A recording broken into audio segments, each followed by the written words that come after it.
1975 সালের পর এ পর্যন্ত যত নির্বাচন হয়েছে দেশে এই মুহূর্তে আওয়ামী লীগের কার্যক্রম নিষিদ্ধ।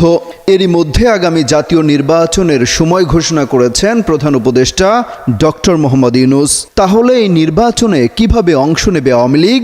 আদৌ অংশ নেওয়ার সুযোগ আছে কিনা? থাকলে আওয়ামী লীগ কি ভাবছে নির্বাচনে যাওয়া নিয়ে? এসব প্রশ্ন নিয়ে ভারতীয় গণমাধ্যম আনন্দবাজারের মুখোমুখি হয়েছিলেন আওয়ামী লীগের সাধারণ সম্পাদক ওবায়দুল কাদের। আওয়ামী লীগকে বাদ দিয়ে বাংলাদেশে আওয়ামী লীগ আসন্ন নির্বাচনে অংশ নেবে কিনা এমন প্রশ্নের জবাব দিয়েছেন পলাতক এই নেতা। ওবায়দুল কাদের বলেন, এই নির্বাচন ঘোষণার মধ্যে নির্বাচন না করার ইঙ্গিত লুকিয়ে আছে। আওয়ামী লীগকে বাদ দিয়ে বাংলাদেশে কোনো গ্রহণযোগ্য নির্বাচন হতে পারে না বলেও মন্তব্য করেন তিনি। ওবায়দুল কাদের দাবি করেন, দেশের ৪৫% বেশি মানুষ আওয়ামী লীগের সমর্থক।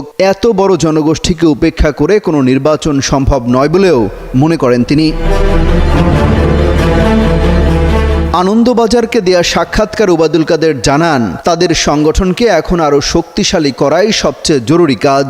বর্তমানে তাদের দল, অস্তিত্ব, আদর্শ ও রাজনৈতিক ভিত্তি হুমকির মুখে বলে স্বীকার করেন তিনি। বলেন, এখন সংগঠনকে গোছানো হচ্ছে।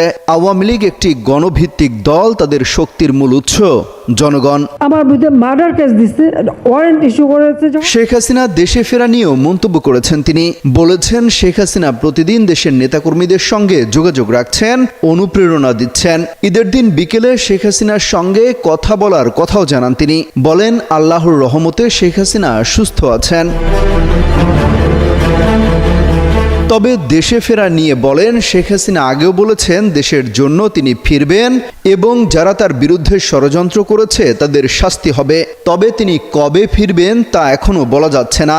সবকিছু নির্ভর করছে দেশের রাজনৈতিক পরিস্থিতি, জনগণের মনোভাব এবং আন্তর্জাতিক পরিবেশ পরিস্থিতির উপর।